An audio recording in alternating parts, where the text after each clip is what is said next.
I was really excited to be a mother. I don't think any parent ever forgets that moment when you see your baby for the first time. I waited a long time to experience seeing my baby take her first breath. It's the happiest day of your life, and everybody's just walking on air. They came and they said, okay, we're going to take her for her hearing screening now, and we said, okay. And they brought her back in after the hearing screening and say, okay, well, she didn't pass, but don't fret, don't worry, because it's very common that fluid gets in the ear canal. When we went back at 3 weeks and she failed again, then we knew.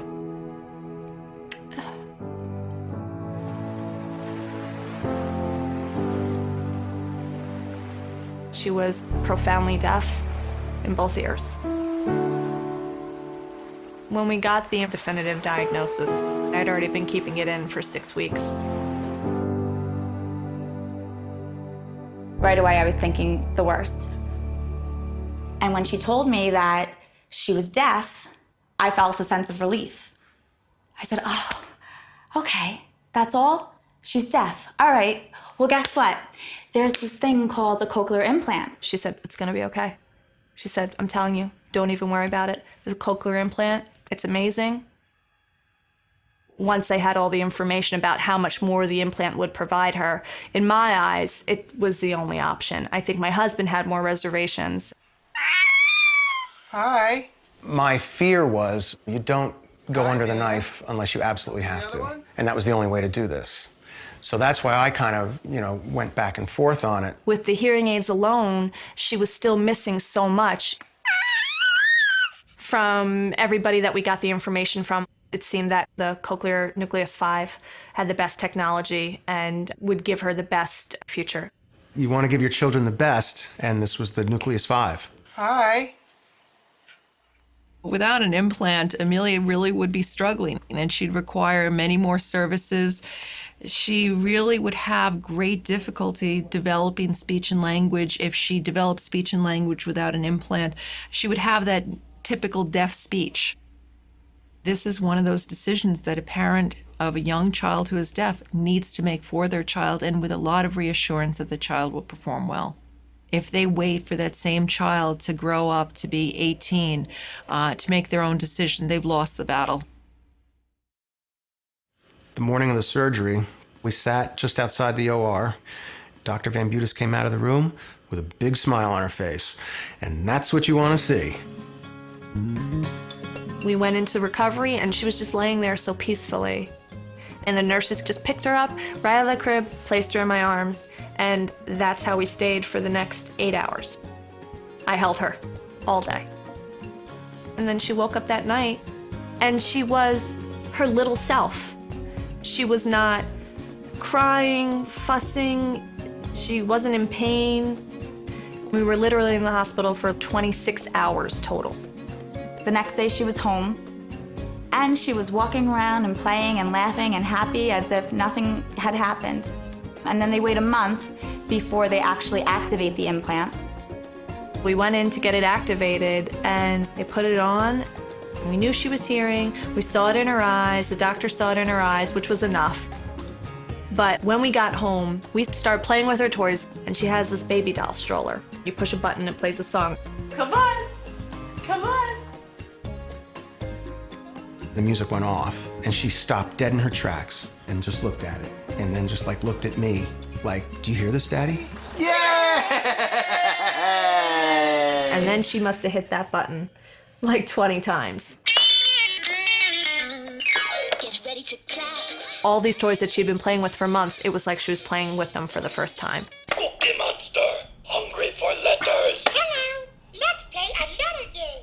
And I knew then, I knew we did the right thing. What's alligator? Amelia's been activated now for 5 months.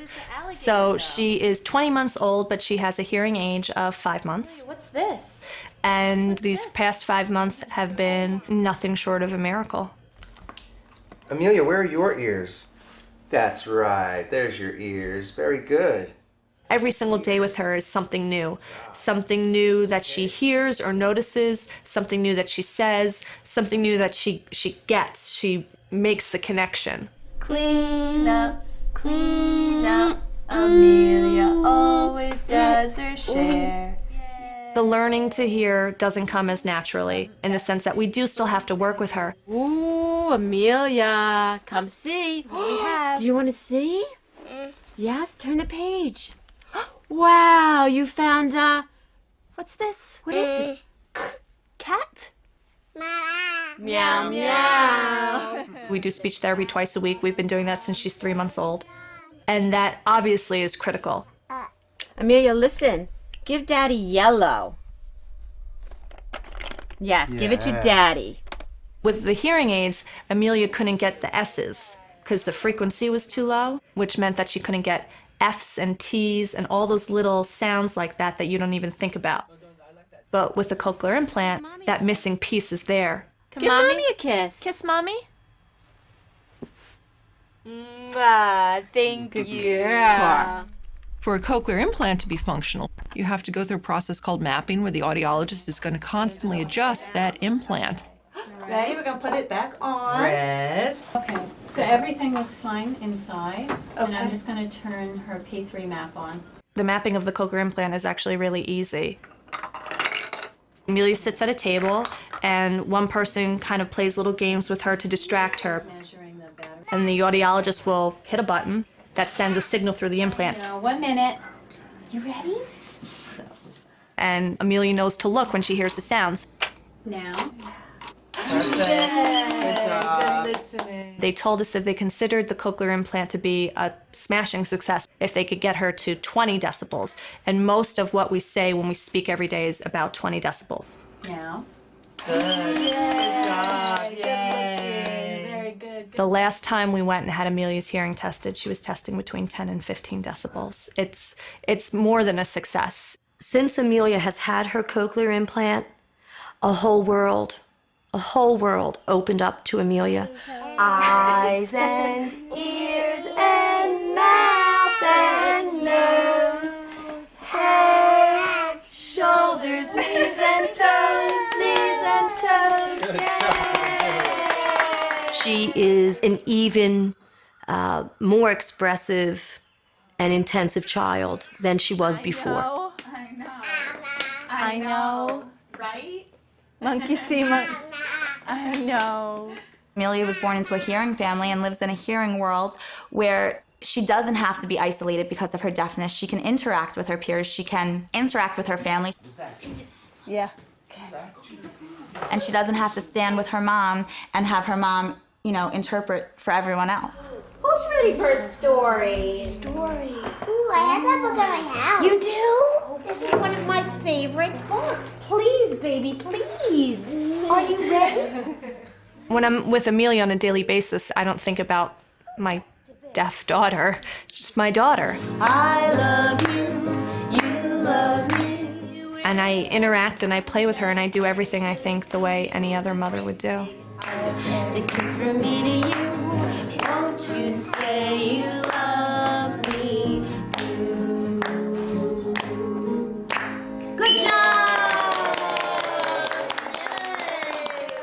We're lucky that the technology is available, that she was born when she was born, because I do understand that even 15 years ago, forget a cochlear implant. Ready? There would be no options for her whatsoever.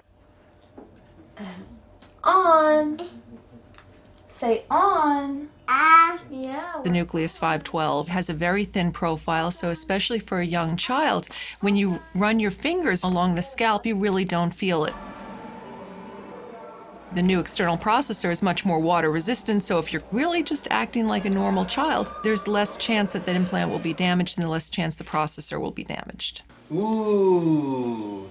Having the remote control for the Nucleus 5 does make it very convenient, especially with a little child. It lets you know that the implant is working correctly. If she's doing something and the coil comes off her head, the remote starts to beep. And I know that she can't hear right now, and then I just have to pop it back on her head. On. They make it so user-friendly. that nobody should be intimidated or worried. Good job.